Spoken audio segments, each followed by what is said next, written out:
لوگ آپ کے دائیں بائیں ہوتے ہیں نا، آپ کے خدمت گزار ہوتے ہیں، آپ کے ساتھ اٹیچ ہوتے ہیں، ان کے اگر اوپر غربت آتی ہے، پریشانی آتی ہے، آزمائش آتی ہے، تکلیف آتی ہے، تو وہ ان کا ذاتی معاملہ نہیں. میرے نبی پاک نے اسے ذاتی معاملہ نہیں کہا. حضرت ربیعہ بن کعب کی وہ حدیث تو سارے لوگ سناتے ہیں کہ وضو کرایا کرتے تھے تو نبی پاک نے فرمایا کچھ مانگ لے. انہوں نے جنت میں نبی پاک کا پڑوس ہی مانگ لیا، یہ بخاری میں موجود ہے. لیکن وہ والی حدیث بھی پڑھو کہ جب نبی پاک نے انہیں کہا کہ ربیعہ تو مجھے وضو کراتا رہتا، شادی کیوں نہیں کرتا؟ حضور نے نہیں فرمایا کہ اس کا ذاتی معاملہ میں شادی کراؤں گا، میں اس کام میں کیوں آؤں گا، شادی کیوں نہیں کرتا؟ عرض کی حضور کوئی کاروبار نہیں، کوئی معاملہ نہیں، کوئی رنگ روپ نہیں، اور آپ کی خدمت سے بھی رک جاؤں گا. کہتے ہیں حضور خاموش ہو گئے. اگلے دن پھر پوچھا نکاح کیوں نہیں کرتے؟ میں نے کہا حضور نہ کاروبار ہے، نہ گھر ہے، نہ مکان ہے، نہ رنگ روپ ہے، کون رشتہ دے گا؟ جب میں یہ کہہ کے باہر نکلا نا حضور خاموش ہو گئے، تو میرے دل میں خیال آیا ربیعہ تو بحث کیوں کرتا ہے اور ان کو بتاتا ہے جنہیں اللہ نے سارا کچھ ہی عطا فرمایا ہوا ہے. حضور کہتے ہیں شادی کیوں نہیں کرتا؟ تو چپ کر کے کہہ دے محبوبہ جیسے دل کرتا ہے ویسے کر دے، تو آگے سے دلیلیں دیتا پھرتا ہے. یہ بھی کو بات ہوئی. فرماتے ہیں اگلے دن میں نے ارادہ کر لیا، حضور نے اگر آج کہا تو کہہ دینا یا رسول اللہ جیسے دل ہو کرے. میں نے وضو کرایا، میرا خیال تھا حضور یہاں روک کے کہیں گے، یہاں روک کے کہیں گے، پر حضور نے آج بات ہی کوئی نہ کی. میں دیر تک سوچتا رہا یہاں کہیں گے، یہاں کہیں گے، پر آج حضور نے بات ہی نہ کی. میں پچھتا رہا تھا کہ 2 دن موقع ملا میں نے ضائع کر دیا. فرماتے ہیں وضو پورا کرا کے جب میں باہر نکلا، دروازے تک پہنچا تو محبوب نے آواز دی، بات سن. میں ٹھہر گیا. فرمایا شادی کیوں نہیں کرتے؟ کہتے ہیں میرا تو دل پھولوں کی طرح کھل اٹھا. میں نے کہا یا رسول اللہ جیسے دل کرتا ہے کرا دے. نبی پاک علیہ الصلوۃ والسلام نے فرمایا فلاں قبیلے کے سردار کے پاس جاؤ، اسے کہا اپنی بیٹی کا نکاح تیرے ساتھ کر دے. کہتے میں گیا، تھوڑی دیر کے لیے توقف کیا انہوں نے، لیکن پھر وہ راضی ہو گئے. میں واپس آیا، سنو یہ جی اس کا ذاتی معاملہ ہے، لیکن نبی پاک نے دیکھا کہ اس کو ضرورت ہے میری، اس کا نکاح نہیں ہو رہا، گھر نہیں آباد ہو رہا، تو حضور نے پورا کردار ادا کیا. میرے محبوب کریم علیہ الصلوۃ والسلام نے حضرت حارثہ بن نعمان کو بلایا. فرمایا تیرا ایک مکان خالی ہے؟ کہ یا رسول اللہ ہاں. فرمایا یہ میرے ربیعہ کو دے دے، اس میں رہا کرے گا، دلہن کو لائے گا. حضرت بریدہ اسلمی کو بلایا. فرمایا ایک کھجور کی گٹھلی کے برابر سونا چاہیے. یا رسول اللہ کس لیے؟ فرمایا میرے اس غلام نے اپنی بیوی کو حق مہر دینا ہے. حضرت سیدنا عثمان غنی کو بلایا، تیسرے صحابی. فرمایا ایک مینڈے کا بندوبست تو نے کر کے دینا ہے. حضور کس لیے؟ فرمایا میں نے اپنے غلام کا ولیمہ کرنا ہے، بکرے کا بندوبست کر. ساری تیاریاں کر کے دیں. حضرت ربیعہ کہتے ہیں جب میں دلہن بیاہ کے گھر لایا تو میرے دوست یار رشتہ دار مبارک دینے آئے. کہنے لگے تیری کیا بات ہے، شادی بھی اعلیٰ خاندان، ولیمہ بھی، اور کھجور کی گٹھلی کے برابر حق مہر بھی. تو حضرت ربیعہ رو پڑے. فرمانے لگے میں تو کالا کلوٹا حبشی غلام تھا، سلام بھی کوئی نہیں لیتا تھا، مجھے مبارک نہ دو، میرے مصطفیٰ پہ درود و سلام پڑھو. یہ سارا حضور کا کرم ہے. کہتے ہیں اس کا ذاتی معاملہ ہے، بھئی سارا دن تیرے ساتھ رہتا ہے، اٹھتا بیٹھتا ہے، تیری نوکری کرتا ہے، تو نے کبھی پلٹ کے دیکھا ہی نہیں، تو نے کبھی اشک شوئی نہیں کی، تو نے اتنا ٹائم ہی نہیں دیا کہ تیرے کندھے پہ سر رکھ کے رو سکے، تیری توجہ ہی نہیں.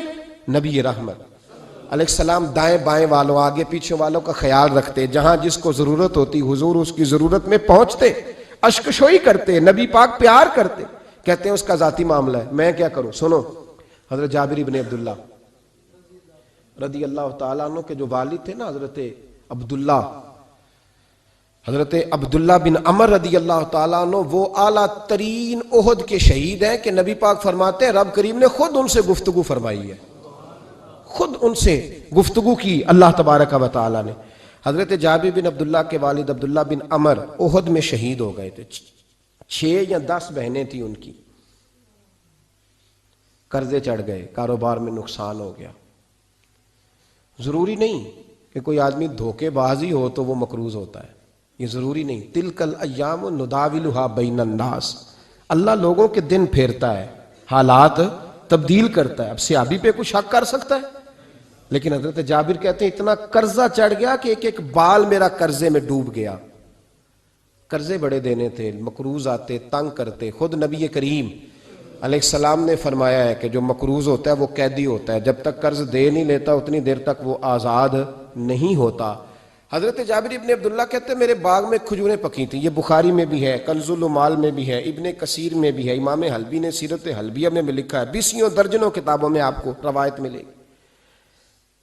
فرمانے لگے کھجوریں جب میری پک کے تیار ہو رہی تھیں تو مقروض جب پیسے لینے آتے تو میں کہتا قرضے یہ کھجوریں پکتی ہیں تو دیتا ہوں. یہ ہم پنجاب کے لوگ کیا کہا کرتے تھے؟ ہاڑی سونی جی، یہاں چاول کی فصل پہ، یہاں گندم کے. ہم نے تو کپڑے لیے ہوتے تھے ادھار دکانوں سے کہ فصل پکتی ہے تو پھر دے دیتے ہیں. کہا کھجوریں پکتی ہیں تو دیتا ہوں. فرماتے پتہ مجھے بھی تھا کھجوریں زیادہ تھوڑی ہیں اور جن کے پیسے دینے ہیں وہ پیسے. فرماتے ہیں کھجوریں پک گئیں، اتاری تو یہ تو 11 گنا بھی اور ہوں تب بھی قرضہ نہیں اترتا. کہتے ہیں میں نے دوستوں سے، یاروں سے، رشتہ داروں سے، وہ جو کہتے نہیں کوئی حکم ہوا تو بتانا، پھر جس دن بندہ حکم بتاتا ہے اس دن کہتے ہیں آج سویرے ہی بچہ پیسے لے گیا ہے. یہ تو 2 گھنٹے پہلے بتاتا تو تیرا کام. ہنس رہے ہیں آپ بیچ بیچ میں سے، 2 گھنٹے بعد لیٹ ہیں آپ، بلکہ کئی تو پونے گھنٹے کا ٹائم دیتے ہیں. کہتے پونا گھنٹہ پہلے تو آ جاتا تو تیرا کام بس. اور جب بھی آپ فون کرو سے اگلی دفعہ کریں تو پھر شاید آدھے گھنٹے کا ٹائم دے دیں کہ آدھا گھنٹہ ہو گیا تو لیٹ ہو گیا، ورنہ کام بالکل تیار تھا. اور ہمارے زمانے میں تو دوستی قائم رکھنی ہے تو صرف اس سے رہ سکتی ہے جسے آپ کام نہ بتائیں. حالانکہ اس دوست کا کیا مطلب؟ دنیا تے جو کام نہ آیا اوکھے سوکھے ویلے، اس بے فیضے سنگی کو لو بہتر یار اکیلے. کیا مطلب ہے؟ کام بتایا تو رفو چکر ہو گیا؟ مانا کیا ہوا اس بات کا؟ میرے رسول کائنات علیہ السلام کے صحابی کہتے ہیں سب سے کہا پر کسی نے نہ سنی. جب میں تھک گیا نا تو میں دروازہ رسول پہ چلا گیا. یا رسول اللہ، یا رسول اللہ، یا رسول اللہ. حضور قرضے زیادہ ہیں، کھجوریں کم ہیں، یہودیوں کے پیسے ہیں وہ مانتے نہیں. نبی پاک نے فرمایا ان سے کہو تھوڑے تھوڑے لے لیں باقی پھر دے. حضور نہیں مانتے. حضور کہہ سکتے تھے سلمان جاؤ بات کر کے آؤ، جاؤ بلال، صہیب جاؤ. کون جاتا ہے مقروضوں کی سفارش کرنے؟ کہتا ہے بھائی میں نہیں بیچ میں آؤں گا، اتنے پیسے اوہو، میں اپنے موبائل فون بند کر جاتے، کوئی پوچھے نہ. لیکن نبی کریم علیہ السلام نے فرمایا سنو، خود رسول پاک نے، خود نبی پاک نے، حضور نے فرمایا چل میں تیرے ساتھ چلتا ہوں، چل میں تیرے ساتھ چلتا ہوں. مقروض کے ساتھ، امیر کے ساتھ نہیں، اس کے ساتھ نہیں جس نے پیسے لینے ہیں، بلکہ حضور مقروض کے ساتھ، گرے ہوئے کے ساتھ چلے. چل میں چلتا ہوں. یہودی تک گئے، فرمایا کچھ لے لے، یہ بیچارہ دھوکے باز نہیں الجھ گیا ہے، غربت، کچھ لے لے باقی پھر دے دیں گے. کہنے لگا سارے ہی لینے ہیں. جب اس نے بات نہ مانی تو پھر یہ اللہ کے رسول ہے نا. اعلیٰ حضرت فرماتے ہیں میرے کریم سے گر قطرہ کسی نے مانگا دریا بہا دیے ہیں، دربے بہا دیے. یہ دربے کیا ہوتے ہیں؟ یہ مجھے پوچھا تھوڑے دن پہلے ایک شخص نے. آپ سنتے رہتے ہیں نا شعر، آپ تو ترجمہ پوچھتے ہی نہیں نا. کبھی پوچھ لیا کریں کہ اس کا معنی کیا ہے، کبھی پرچی لکھ لیا کریں تاکہ کوئی جب آپ سے پوچھے تو یہ دربے کیا ہے. لفظ دربے ہے ہی نہیں اصل میں. اعلیٰ حضرت کو پڑھتے نہیں نا لوگ، تو انہیں پتہ ہی نہیں وہ بات کتنی اعلیٰ. یہ لفظ دربے نہیں ہے. اعلیٰ حضرت کہتے ہیں میرے کریم سے گر قطرہ کسی نے مانگا دریا بہا دیے ہیں، در بے بہا دیے ہیں. در علیحدہ ہے اور بے بہا. در کہتے ہیں ہیرے کو، ایک معنی ہیرا ہے. در بے بہا، بے بہا کی تو سمجھ آتی ہے نا.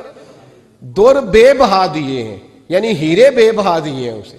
اب سمجھ آئیے بات کی. دریا بہا دیے ہیں، در بے بہا دیے ہیں، یہ معنی ہے شعر کا. تو جب وہ نانا مانا یہودی تو نبی کریم علیہ السلام فرمانے لگے نہیں تو پھر پورے لینے ہیں. کہنے لگا جی پورے لینے. حضور فرمانے لگے کل آ جانا سارے دے دیں گے، پورے پیسے تیرے ملیں گے، تو آ جانا.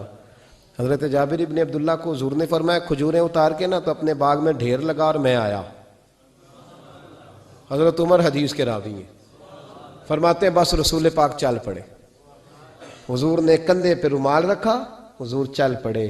کوئی چٹائی نہیں بچھائی، حضرت جابر کہتے ہیں کوئی صوفہ نہیں رکھا، کوئی پھولوں کے ہار نہیں. حضور آئے، 2-3 چکر میرے باغ کے لگائے اور کھجوروں کے ڈھیر کے پاس بیٹھ گئے. فرمایا بلا جس کے پیسے دینے، بلا، اب تنگی یہ داماں پہ نہ جا اور بھی کچھ مانگ، بلا.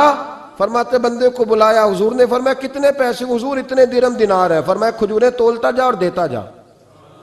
فرماتے میں دیتا گیا. میں نے کہا حضور اس کے پیسے پورے ہو گئے. حضور مسکرا کے فرمانے لگے چل 4-5 کلو کھجوریں اضافی دے دے، کوئی حرج نہیں. کہتے ہیں وہ بھی دے دی. حضور نے فرمایا بلا دوسرے کو. فرمایا اس کو بھی بلایا, تولتا گیا, دیتا گیا, حضور پورے ہو گئے. نبی کریم علیہ الصلوۃ والسلام نے فرمایا چل 4-5 کلو کھجوریں زیادہ دے دے. کہتے ہیں قرضے بھی دے دیے, 5-5 کلو کھجوریں بھی زیادہ دے دی. محبوب اٹھے, کچی زمین پہ بیٹھے تھے.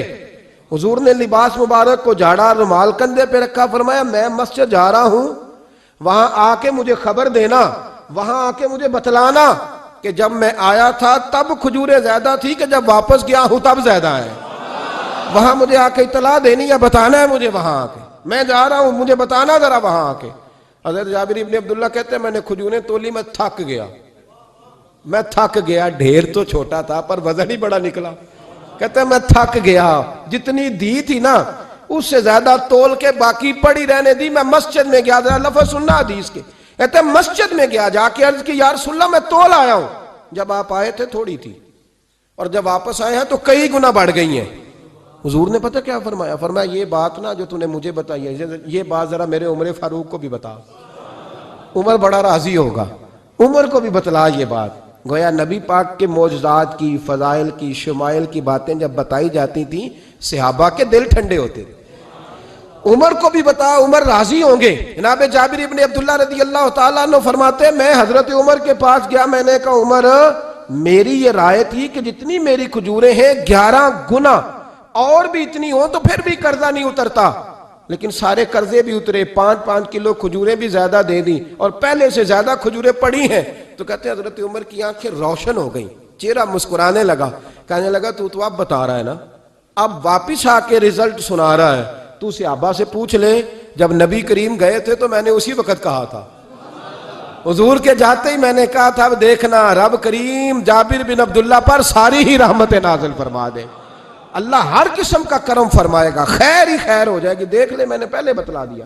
میرے نبی پاک سلام چھوٹی چھوٹی باتوں کا خیال رکھ, چھوٹی چھوٹی چیزوں پر توجہ دیتے, خیال کرتے کس کو کس وقت کس چیز کی کہاں حاجت ہے, اس کی وہ حاجت پوری کی جاتی, اس کا دھیان رکھا جاتا. حضرت جابر خود فرماتے, یہ مسلم کے لفظ ہے, فرماتے ایک دفعہ میں حضور کے ساتھ جہاد پہ گیا تھا, میرا اونٹ کمزور تھا, میں پیچھے رہ گیا. ہمارے یہاں شرط لگتی ہے نا, اللہ تعالیٰ خیر فرمائے, ایک بھائی گاڑی خریدتا ہے پھر دوسرا چاہے زیور بیچے اس نے بھی خریدنی ہوتی ہے, ورنہ گھر میں گھسنے کی اجازت نہیں ملتی. بہت سارے خرچے, یہ جو جوائنٹ فیملی سسٹم ہے نا, اکٹھے جو ہاں بھائی رہتے ہیں 3 4 5 6, اس کے بہت سارے خرچے ضد کی وجہ سے بڑھ جاتے ہیں. اس نے کیا ہے تو لہذا میں نے بھی, ہوتا ہے نا جی ایسے. تو پھر اس ضد میں کوئی پیچھے پلٹ کے نہیں دیکھتا کہ چلو جو پیچھے رہ گیا اس کا بھی ہاتھ پکڑے ساتھ آ جائے, دوڑتے رہتے ہیں. اس میں بیچارے کئی تھک جاتے ہیں, کئیوں کے پیر دوڑ دوڑ کے سوج جاتے ہیں, بڑے مسئلے بنتے ہیں, لیکن پیچھے پلٹنے کو کوئی تیار ہے؟ اس دوڑ نے ہمیں تھکا کے رکھ دیا ہے. مسلم میں ہے, جناب جابر ابن عبداللہ کہتے ہیں حضور کے ساتھ میں جہاد پہ گیا, واپس آ رہا تھا, میرا اونٹ کمزور تھا, بوڑھا تھا, بیمار تھا, سب لوگ آگے گزر گئے, میں پیچھے رہ گیا. کچھ میں پریشان رہتا تھا غربت سے, تو میں مایوس بھی تھا, ذرا پیچھے رہ گیا, پریشان تھا. فرماتے ہیں نبی پاک نے نا 2-3 دفعہ پلٹ کے دیکھا, ادھر دیکھو. میں نے اپنی زندگی میں بڑے لوگ دیکھے ہیں, وہ امیروں میں چلے گئے, پیچھے پلٹ کے انہوں نے غریبوں کو کبھی نہیں دیکھا کہ وہ ایک دوست ہوتا تھا ہمارا جو ماڑا ہے, غریب ہے, پلٹ کے نہیں دیکھا. کہتے ہیں نبی کریم علیہ الصلوۃ والسلام نا آگے گئے, سب سے آگے. حضور نے 2 4 5 دفعہ نا پیچھے پلٹ کے دیکھا. جابر ابن عبداللہ کہتے ہیں جب میں نظر نہ آیا تو میرے محبوب کا انداز کریمانہ دیکھیں, حضور اعلانیہ فرمانے لگے, بھئی مجھے جابر نہیں نظر آ رہا, بے خبر ہو جو غلاموں سے, وہ آقا کیا ہے, وہ آقا کیا ہے. یہاں ہمارے استاد جب یہ حدیث پڑھا رہے تھے نا, یہ حدیث پڑھا رہے تھے تو اچانک رونے لگ گئے. میں نے کہا حضور کیا ہوا, رو کیوں پڑے؟ تو کہنے لگے یار سوچتا ہوں جو محبوب جہاد سے واپسی پر اپنے غلاموں کو نہیں بھولے, وہ میدان محشر میں کیسے بھول جائے گی. وہ وہاں بھی پوچھیں گے فلانا کدھر گیا, فلانا کدھر گیا, ایک ایک کا نام لیں گے. حضور نام لیں گے, ہماری موج بن جائے گی. نبی کریم نے پلٹ کر کے دیکھا, جابر نہیں نظر آ رہے. حضور ان کا اونٹ کمزور ہے, پیچھے رہ گئے. حضور نے یہ نہیں فرمایا کہ ذرا آہستہ کرو ساتھ, یہ نہیں فرمایا, بلکہ نبی پاک نے فرمایا تم چلو. قافلہ چلتا رہا, حضور نے گھوڑا پیچھے کی طرف موڑا, سب سے پیچھے آئے. جناب جابر کہتے ہیں پیچھے میرے پاس. اس حکمت کو آپ سمجھیں, حدیث کے ان لفظوں پر آپ غور کریں.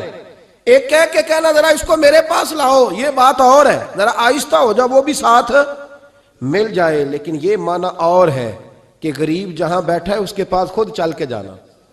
حضور خود پلٹ کے پیچھے آئے اور فرماتے میں چونکہ پریشان تھا تو محبوب میری طرف دیکھ کے فرمانے لگے اس کو دوڑاتا کیوں نہیں، پیچھے کو رہ گیا؟ تو کہتے ہیں مایوس بندہ، پریشان بندہ کبھی کبھی وہ اس طرح بولتا ہے کہ جیسے کڑ رہا ہے، تھوڑا سا نا سخت ترش باتیں بھی کرتا ہے۔ کہتے ہیں میں نے اس عالم میں نا، میں نے کہا حضور اس قابل ہوتا تو سب کے ساتھ مل نہ جاتا، کمزور ہے، ماڑا ہے، مہران ہے، اور وہ بھی پرانی جو چھل ہی نہیں سکتی، یہ کہاں یا رسول اللہ دوڑے گا، اس قابل ہی نہیں ہے۔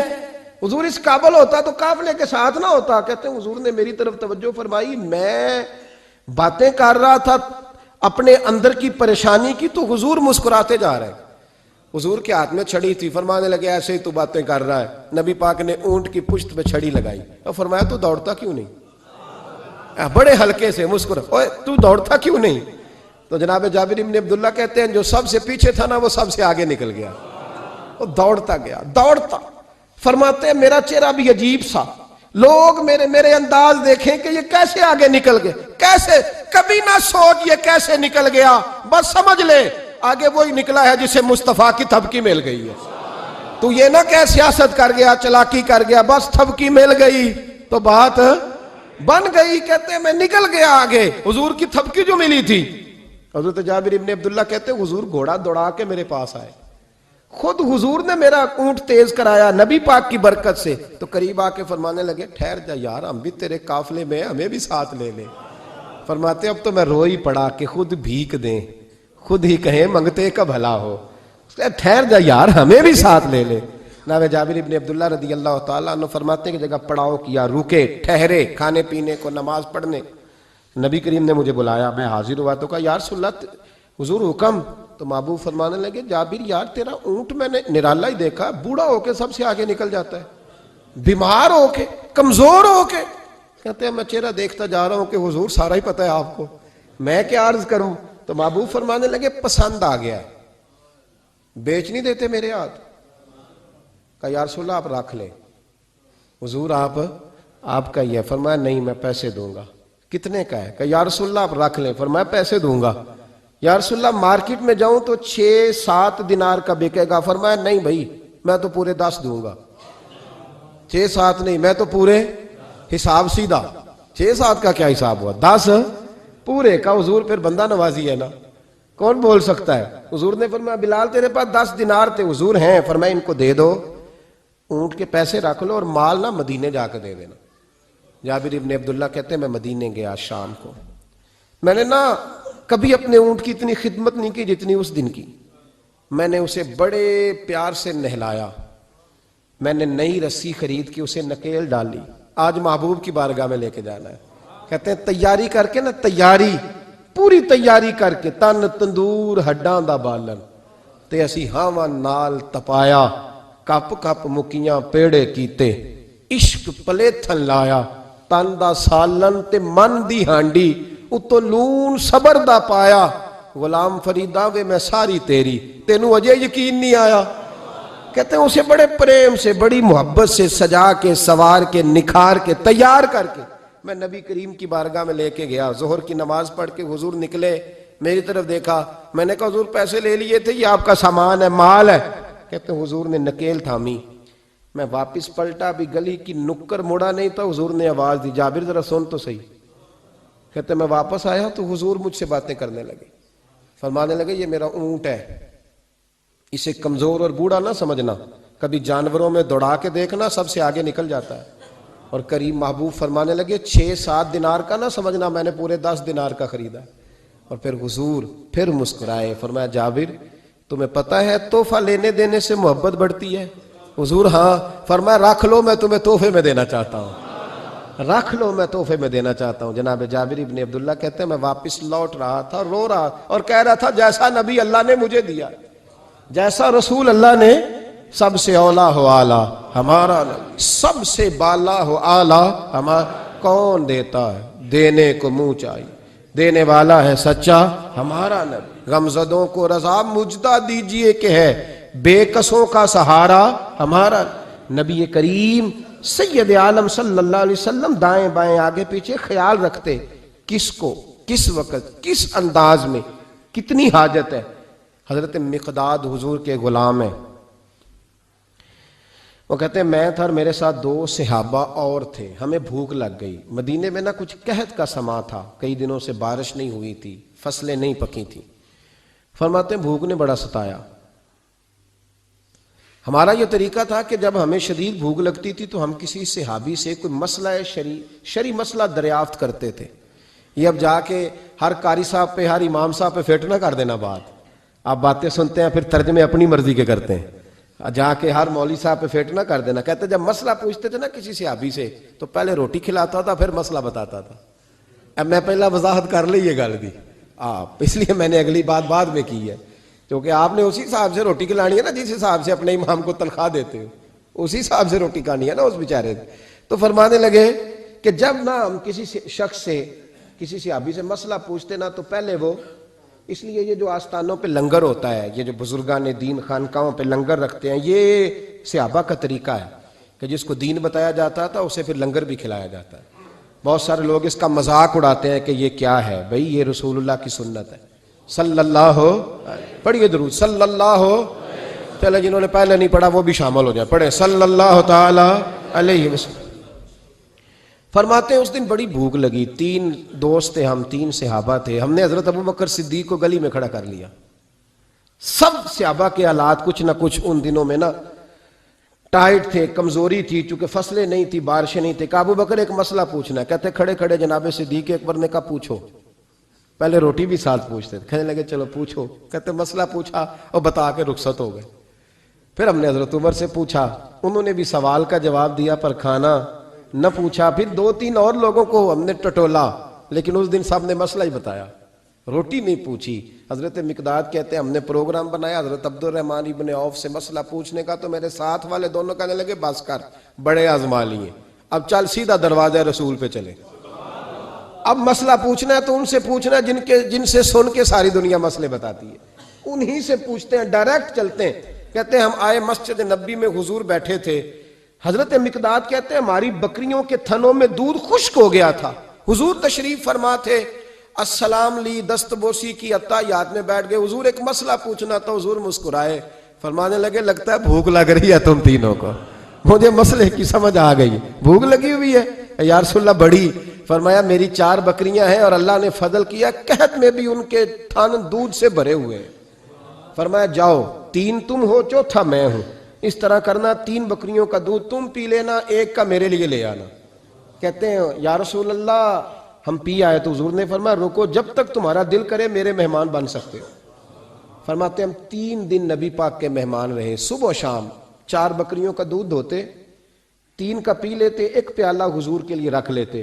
فرماتے ہیں تیسرا دن آیا نا, حضرت مقداد کہتے ہیں وہ تو سو گئے دودھ پی کے, پر وہ جو نبی پاک کے لیے پڑا تھا نا, میری بار بار توجہ اس کی طرف جاتی, بار بار, اور میرے اندر سے آواز آتی کہ حضور کو تو بڑی خدمت کرتے ہیں صحابہ, تو حضور نے تو شاید کچھ اور کھا لیا ہو تو پی نہ لوں, پی نہ لوں. کہتے ہیں کئی دفعہ میں نے روکا پر میں نہ ہی اپنے آپ کو روک سکا, میں پی گیا حضور کے حصے کا بھی دودھ.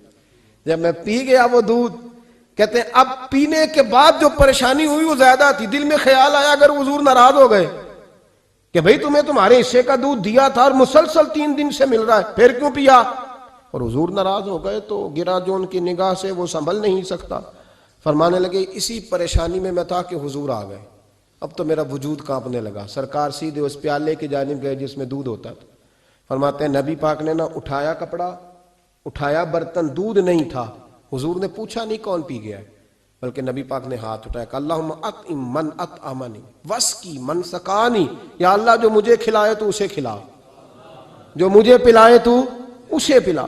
حضرت مقداد کہتے ہیں میں نے کہا اوہ یہ تو بڑی قیمتی دعا مل رہی ہے, بکریاں میری جو بکریاں تھی وہ تو پہلے نہیں دودھ دے رہی, تھنوں میں دودھ خشک ہے, اور اتنی بڑی دعا کہ جو کھلائے اسے کھلا, جو پلائے اسے پلا. نبی کریم علیہ السلام کی دعا سنی تو کہتا میں بستر کے اندر منہ دیا ہوا تھا, جھٹ سے میں نے کپڑا اتارا, چھری پکڑی اور اپنے باڑے میں چلا گیا کہ ایک بکری ذبح کر کے لاتا ہوں, حضور کو کھلاتا ہوں تاکہ یہ دعا مجھے مل جائے کہ یا اللہ جو مجھے کھلائے تو اسے کھلا. فرماتے ہیں میں بکریوں کے باڑے میں گیا, جن بکریوں کو کئی دن ہو گئے تھے دودھ نہیں دیا تھا، جیسے ہی میں نے چراغ جلایا میں حیران ہو گیا کہ سب کے تھن دودھ سے بھرے ہوئے. کہتے میں نے 3-4 بکریوں کا دودھ دھویا، برتن میں بھرا، محبوب کی بارگاہ میں لایا. کہتے ہیں حضور نے خوش ہو کے پیا. جب پی لیا نا نبی کریم نے تو حضور فرمانے لگے چل میں نے تیرا لایا پی لیا، اب یہ بتا میرا کس نے پیا تھا. اب وہ والی بات کرنا جس کے گچھے سے لچھے جڑے نور کے، ان ستاروں کی نزہت پہ لاکھوں سلام، ان کے خطبے کی ہیبت پہ کروڑوں درود، ان کی باتوں کی لذت پہ لاکھوں سلام، جس کی تسکین سے روتے ہوئے ہنس پڑے، اس تبسم کی عادت پہ فرمایا بتا میرے والا کس نے پیا؟ کہا یا رسول اللہ بڑا روکا اپنے آپ کو، پر محبوبت آپ کی بکریوں کے دودھ کی لذت ہی کیا ہے. حضور نہیں روک سکا تو محبوب کریم فرمانے لگے اچھا اکیلے پی گئے ہو، جا پھر دودھ بھی تو میرا پی گیا ہے اور میں تیرے لیے پھر دعا کرتا ہوں کہ یا اللہ اس نے مجھے پلایا تو اسے پلا، اس نے مجھے کھلایا تو اسے کھلا. نبی کریم ہر اس شخص کا خیال رکھتے جو بھوکا ہوتا، جو پیاسا ہوتا، جو کمزور ہوتا. تھوڑا تھوڑا دائیں بائیں دیکھ، یہ حضور کی سیرت کا بہت بڑا پہلو ہے. تھوڑا دائیں بائیں آگے پیچھے ضرور دے. یقیناً جب آپ کسی کے کام آتے ہیں تو آپ کو آزمائش سے گزرنا پڑتا ہے. یقیناً میں نے اپنے دور میں یہ منظر دیکھا ہے، اگر آپ ہاتھ پھیلا رہے ہیں تو آپ مانگنے والے ہیں، اور اگر آپ ہاتھ نہیں پھیلا رہے تو لوگ کہتے ہیں پتہ نہیں کوئی تو چکر ہوگا. اگر آپ سوال نہیں کر رہے تو پھر لوگ کہتے ہیں کوئی تو ایسا کھاتا ہوگا جہاں سے دولت، یعنی کوئی ایسی سمت نہیں جہاں آپ محفوظ رہ سکیں. آپ کو دونوں جانب سے لوگ گھیریں گے، دونوں جانب سے. جب آپ کسی کے کام آئیں گے، جب آپ کسی تک پہنچیں گے، جب آپ کسی کو، اور میں نے یہ بھی دیکھا ہے، میں ساری حفظ ما تقدم کے طور پہ آپ کو سمجھا رہا ہوں. آپ نے کسی شخص کی مدد کر دی نا، آپ نے مدد کی تو وہ بھی کئی دفعہ بدگمان ہوتا ہے کہ اس کے پاس بڑا کچھ تھا تبھی تو مدد کی نا اس نے. حالانکہ آپ نے ان باتوں پہ غور نہیں کرنا، یہ ساری چیزیں آئیں گی. کیونکہ اگر کسی شخص کی بری عادت کی وجہ سے آپ اپنی اچھی چھوڑ دیں گے تو پھر آپ کا نقصان ہوگا، اس کا نقصان. نبی پاک کے اخلاق یہی ہیں کہ سامنے والا جو مرضی کرے، ہم نے وہ کرنا جس کا درس ہمارے نبی نے ہمیں دیا ہے، ہم نے وہ کام کرنا ہے جس کا پیغام ہمارے رسول نے ہمیں دیا. اس لیے بڑی خیر کریں، دائیں بائیں آگے. کچھ لوگ بہن بھائیوں سے اچھا سلوک کرتے ہیں، جواب میں اچھا سلوک نہیں ملتا، مجھے پتہ ہے نہیں ملتا، تو آپ یہ بتائیں کہ ان کے ساتھ اچھا سلوک اللہ کو راضی کرنے کے لیے کیا تھا یا جواب لینے کے لیے کیا تھا؟ آپ نے نہیں دیکھنا کہ سامنے والا کیا کر رہا ہے، آپ نے یہ دیکھنا ہے کہ اللہ کس بات میں راضی، اللہ کے رسول کس بات میں راضی، میری آخرت کا نفع کس چیز میں، میری روح کو، میرے ضمیر کو اطمینان کیسے ہے. یہ تصور رکھ کے جب خیر کریں گے تو پھر اللہ بڑی ہی بھلائی عطا کرے گا. آخر دعوانا ان الحمدللہ رب العالمین.